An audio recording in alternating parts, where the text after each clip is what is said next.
The forest was quiet, too quiet. Snow blanketed the ground like a heavy secret, and the pine trees stood motionless in the frozen morning light. Elliot Raines moved slowly through the woods, the crunch of his boots the only sound in miles. His rifle was strapped across his back, but his hands were loose at his sides. He wasn't hunting today. Not really. Something had pulled him out here. A sound he couldn't explain.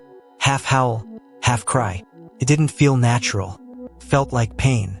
He found it near a clearing just beyond Deadman's Ridge. A massive gray wolf was caught in a rusted steel trap, its front paw crushed and bleeding into the snow. The animal thrashed violently, snarling, eyes wild with panic and rage. Elliot froze.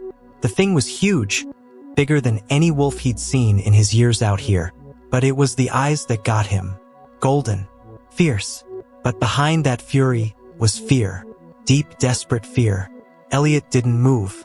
He knew better. One wrong step and he'd be ripped open. Still, he didn't raise the rifle. He couldn't. Something in him, some old instinct, held him back. This wasn't just a wild animal. This was something else. A memory flashed.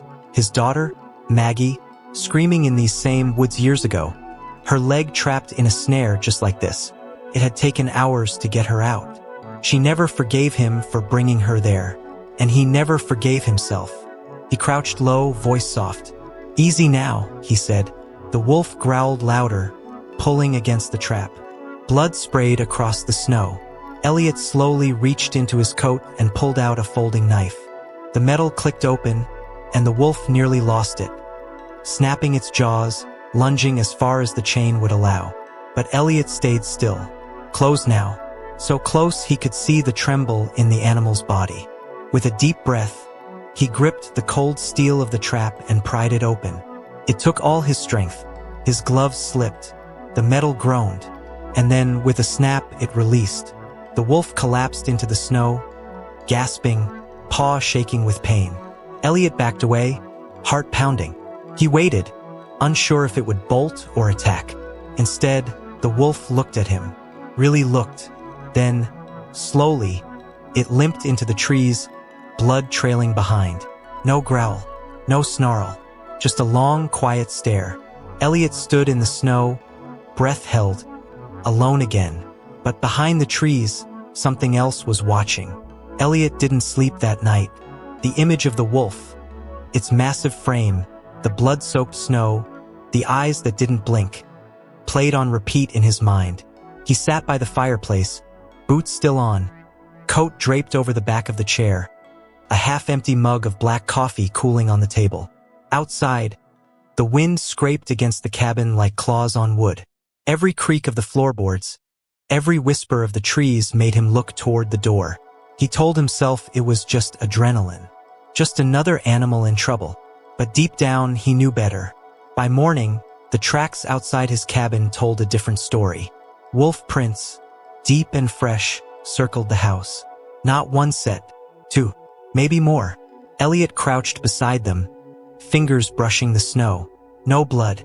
Ash, the name that would come later, had made it through the night. But what bothered him more was the fact that the wolves hadn't just passed through. They had lingered, watched, circled, as if sending a message. He loaded his truck with more firewood than usual that morning. The unease followed him into the woods. Every snap of a twig, every flutter of wings, made his muscles tense. He wasn't afraid of animals. He'd lived among them most of his life. But this wasn't about fear. It was about knowing something had shifted, something in the natural order. And for a man who trusted the rhythm of the forest more than the voices of people, that change was unsettling. Later that afternoon, he stopped by the old ranger station on the edge of Blackwater Trail. Sheriff Buckley was there, leaning on the counter with a cup of stale coffee in hand. "Heard coyotes near the ridge last night," Buckley said, eyeing Elliot over the rim of his mug. "You see anything unusual up there?" Elliot hesitated, then shook his head. "Just the usual," he lied. Something in the sheriff's gaze lingered too long, as if he didn't quite buy it. As Elliot turned to leave, Buckley called out, "You know, they say wolves don't forget. You help one, you make yourself part of the story. You hurt one, you better watch your back." Elliot didn't respond. He just stepped out into the cold wind and lit a cigarette with trembling fingers. The sheriff's words weren't meant as a warning, but they landed like one anyway. Back at the cabin that evening, Maggie called for the first time in weeks. Her voice was soft, unsure. "I had a dream about the woods," she said. "About something watching me." Elliot sat silent on the line, heart pounding. He hadn't told her anything. Not yet, but maybe. Whatever was out there had already found its way into both their lives. Elliot stood by the window long after the call with Maggie ended. The phone still rested in his hand, the dial tone humming softly before he finally set it down. Her voice had stirred something he'd buried deep, something colder than the mountain air and far older than the broken trap. Guilt had a way of aging a man faster than time. And with Maggie, that guilt was stitched into every memory of her childhood. Every argument, every silence, every scar, especially the one on her leg. The morning came gray and brittle. Elliot chopped firewood with more force than usual, the axe biting deep into the logs like it was personal. As he worked, he caught movement at the tree line. He froze. A figure stood between the pines, low to the ground, still as stone. The wolf. Its golden eyes locked with his for several long seconds before it turned and disappeared into the woods. But this time, Elliot didn't just watch it go. He followed. Snow crunched beneath his boots as he moved carefully into the forest. The prints were clear, deep. He followed them through a narrow ravine, across a frozen creek, and into a part of the forest he hadn't visited in years. The trees grew closer here, darker, colder, the kind of place people avoided without knowing why. Elliot's breath came in short puffs, but he kept going, until he found something that stopped him cold. Half buried in the snow was another trap. Old, rusted, broken. But this one wasn't empty. A strip of cloth was caught in the teeth. Torn, weathered, and stained with something dark. Elliot knelt down, brushing snow away. It wasn't animal blood. It was old, human. And the fabric, he knew that pattern. Red flannel. The same kind Walter Jennings always wore. His former friend. The man who hadn't spoken to him in years. The weight of the moment sank deep in Elliot's chest. That trap wasn't set by accident. And it wasn't forgotten. Someone had been here before him. Maybe recently, maybe not. But it meant one thing for sure. Someone else knew about these woods and what lurked in them. That night, Elliot sat by the fire again, staring into the flames. The wind outside had picked up, brushing against the walls like whispers. He picked up the phone to call Walter, but stopped. Instead, he grabbed a pen and opened his old journal. For the first time in nearly a decade, he started to write again. Outside, just beyond the edge of the clearing, something moved between the trees, watching. The next morning, Elliot couldn't shake the image of the torn flannel caught in that rusted trap. It haunted him like a ghost wearing familiar skin. Walter Jennings hadn't been seen around much lately, but that wasn't unusual. The man had become something of a recluse himself over the years. Still, something about that scrap of fabric made Elliot's chest tighten. He remembered the last real conversation they had. Tense words exchanged near the old sawmill, the kind you don't forget. That had been 5 years ago. Elliot drove into town just after noon. The snow had turned to ice along the back roads, and the truck's tires crunched as he pulled into the parking lot of the hardware store. He picked up supplies he didn't really need, a habit from his younger days when he used errands to avoid feelings. As he was leaving, Sheriff Buckley stood by the vending machine outside, sipping a steaming cup of coffee. "Raines," he said. Not quite a greeting, not quite a warning. They stood in silence for a few seconds before Buckley spoke again. "You seen Walter lately?" Elliot shook his head. "Not in a while." The sheriff raised an eyebrow. "Strange. He hasn't been answering his radio. And no one's seen him since the snowstorm last week." Elliot's heart skipped. He thought about the trap, the blood, the fabric, but he kept his voice flat. "Maybe he's just laying low. You know how he is." Buckley didn't respond, just stared like he was trying to read something behind Elliot's eyes.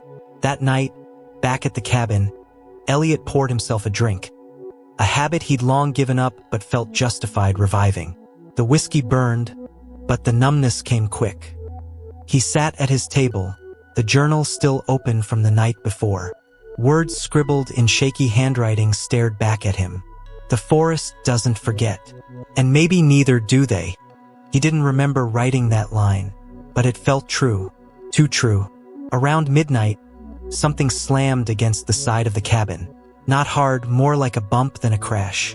Elliot shot up, grabbed the rifle by the door, and stepped outside into the cold.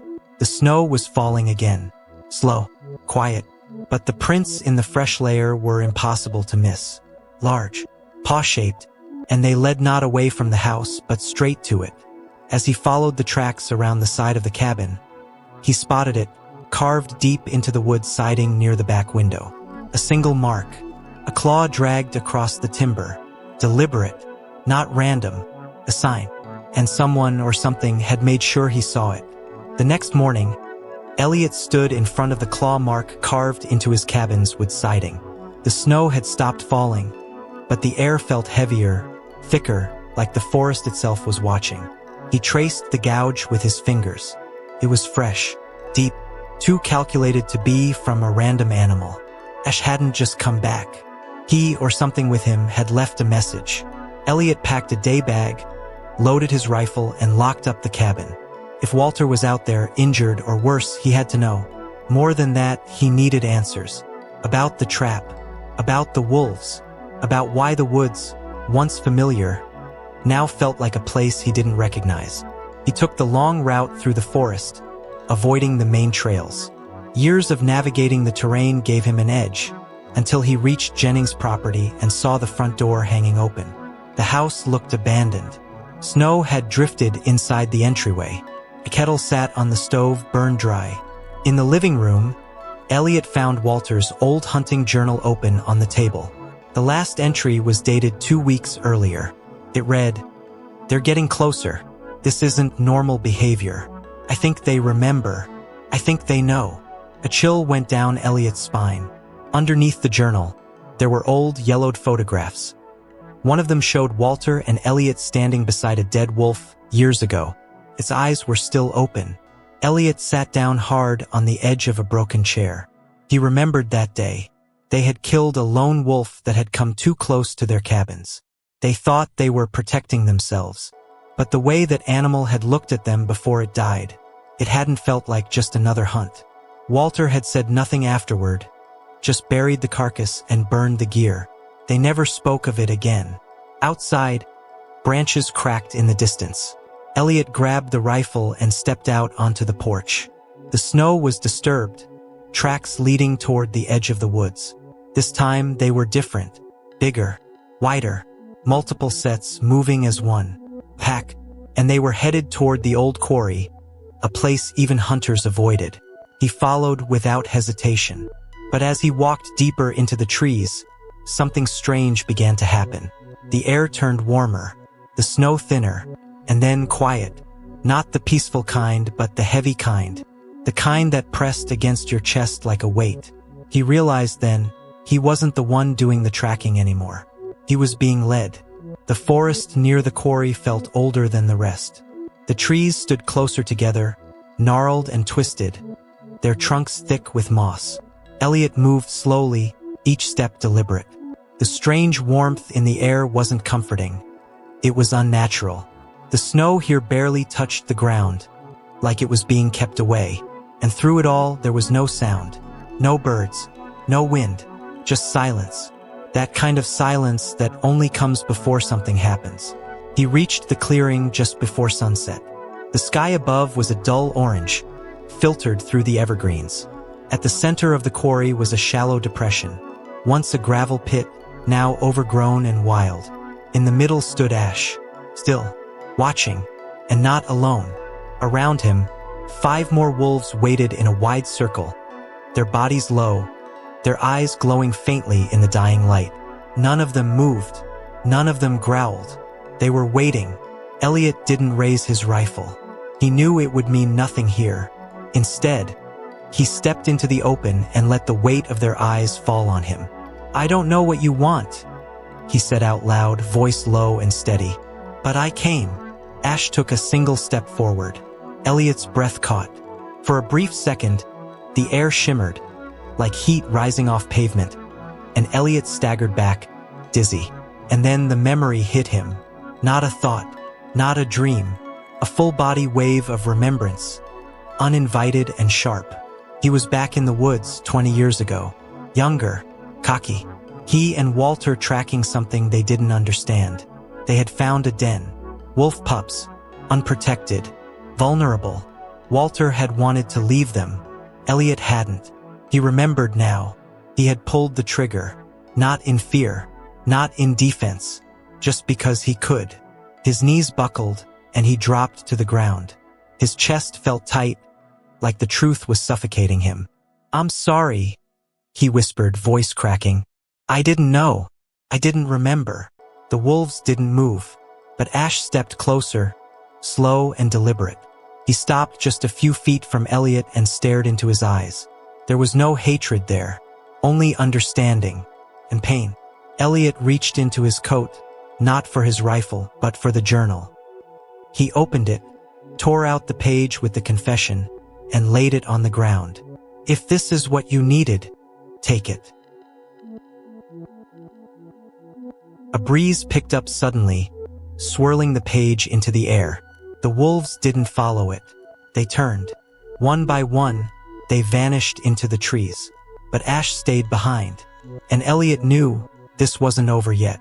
Ash stood there, unmoving, as the rest of the pack disappeared into the forest.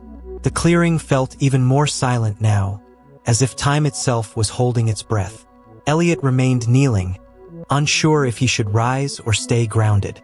There was no aggression in the wolf's posture, but there was purpose. The way Ash stared at him, head tilted just slightly, ears alert. It wasn't instinct. It was memory. Elliot slowly stood, the ache in his knees reminding him he wasn't the same man from those hunting days. He looked down at the crumpled page from his journal, now caught on a nearby root. The breeze had stopped. Everything was still.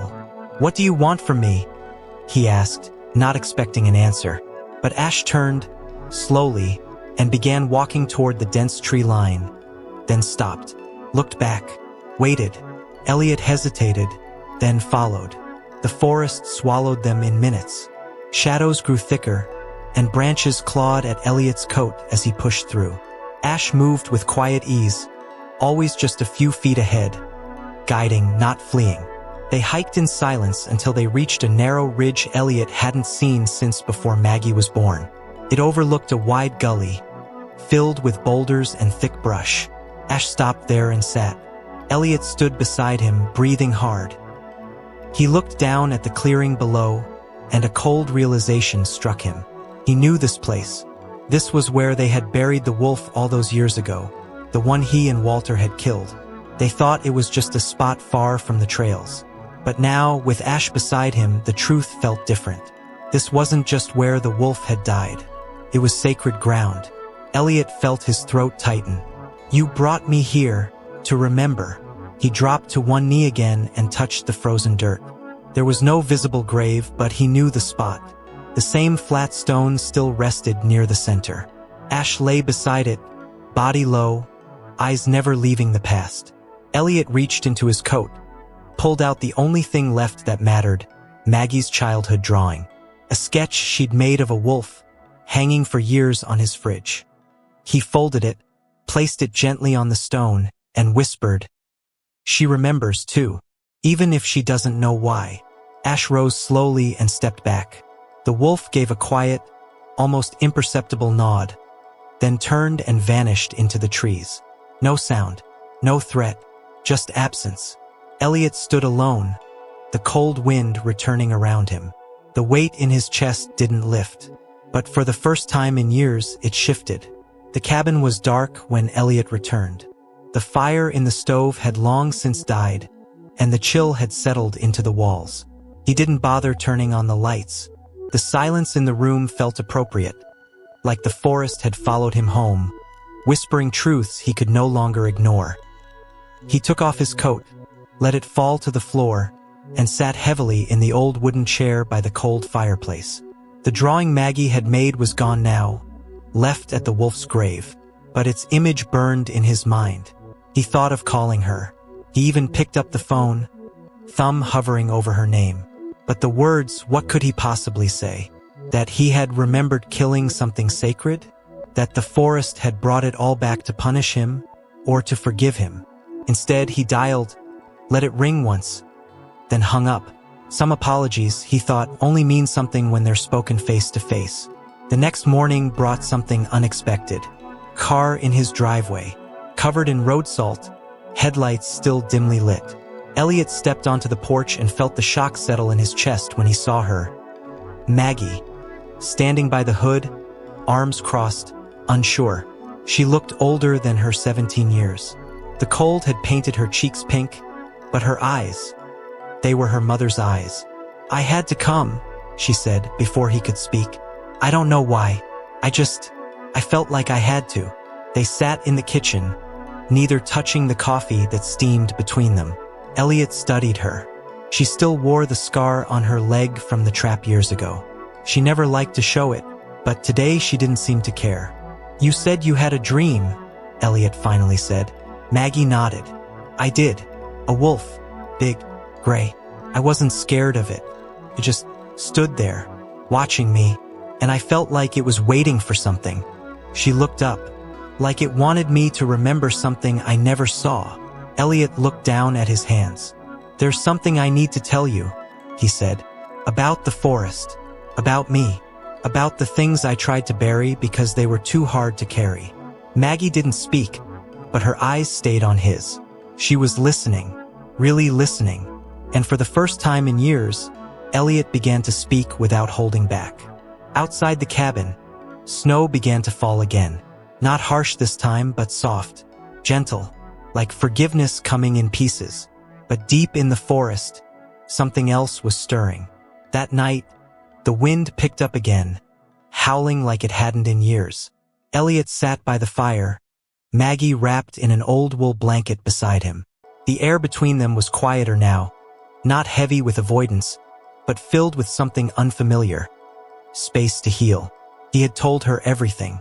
The hunting trip, the den, the shot, Walter's silence, the years of guilt and the memories that came back only when it was nearly too late. She hadn't cried. She hadn't spoken much, but her hand had found his, and that alone said more than words ever could. Still, something remained unsettled. A sense that the past, now unearthed, wasn't done with them yet. Just before midnight, a distant sound cracked through the trees, sharp, deliberate. Not wind, not wildlife.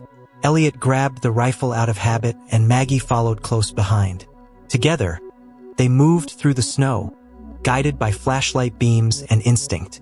They reached the edge of Jennings' old property just as the clouds began to break, moonlight revealing a trail of deep paw prints, fresh ones, leading straight to Walter's storage shed. The door was half open, swinging in the wind.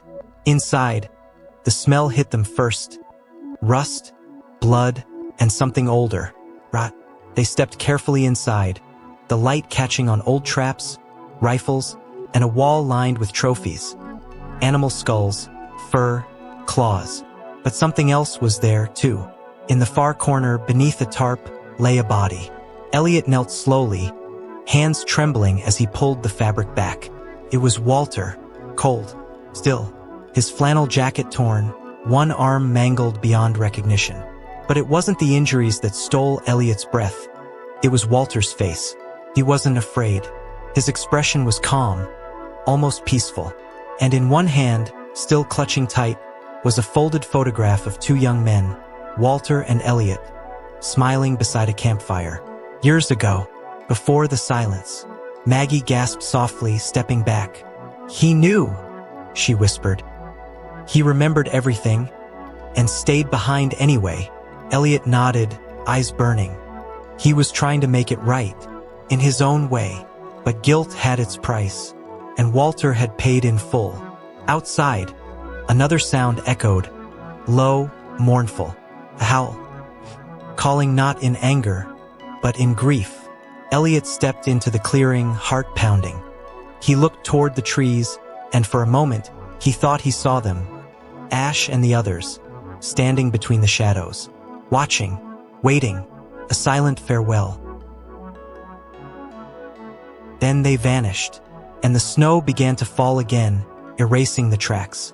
The sun rose slowly over the forest, casting golden light through the pines like it hadn't in years. Elliot stood on the porch of the cabin, mug in hand, eyes on the trees. Maggie was still asleep inside, her breath soft and steady after the longest night of her life. For the first time in a long time, Elliot felt something unfamiliar in his chest. Not fear, not guilt, just stillness. Walter had been buried beneath the old birch near the edge of his property, where he used to sit and smoke in the evenings. Sheriff Buckley had come up that morning, taken one look at the scene and said nothing. He knew the forest sometimes offered answers the law couldn't touch. Buckley gave Elliot a slow nod before heading back down the trail, leaving behind a silence that said everything. Elliot didn't explain what happened to Ash. He didn't have to. The sheriff had grown up with these woods, too. He'd heard the stories, the kind people laughed off in daylight and feared after dark. But the way Elliot carried himself now, lighter, grounded, said enough. Whatever had haunted these woods, whatever had haunted Elliot, had finally found peace. Later that day, Maggie joined him on the porch. She leaned against the railing, sipping coffee she pretended to like. "So what now?" she asked. Elliot smiled softly. "Now, we live." She raised an eyebrow. "That's simple, huh?" He chuckled. "No, never simple, but maybe quieter." She didn't respond, just looked out at the tree line, the same place he'd seen Ash disappear. "I think he forgave you," she said. "I think you forgave yourself." That night, Elliot placed a new stone marker near the ridge where the wolf had been buried all those years ago. It was small, simple, no name, no date, just a symbol carved by hand, the outline of a paw. Maggie helped carry it up the trail. Neither of them spoke as they worked. The snow was light again, soft beneath their boots, like the forest was allowing them to pass. As they turned to head home, a final sound rose in the distance. A single howl, low, steady, not mournful but whole. Maggie reached for Elliot's hand. He took it gently. They stood there a moment longer, letting the sound wrap around them like a memory being carried away on the wind. Then it was quiet again. But this time, the quiet didn't feel like punishment. Felt like peace.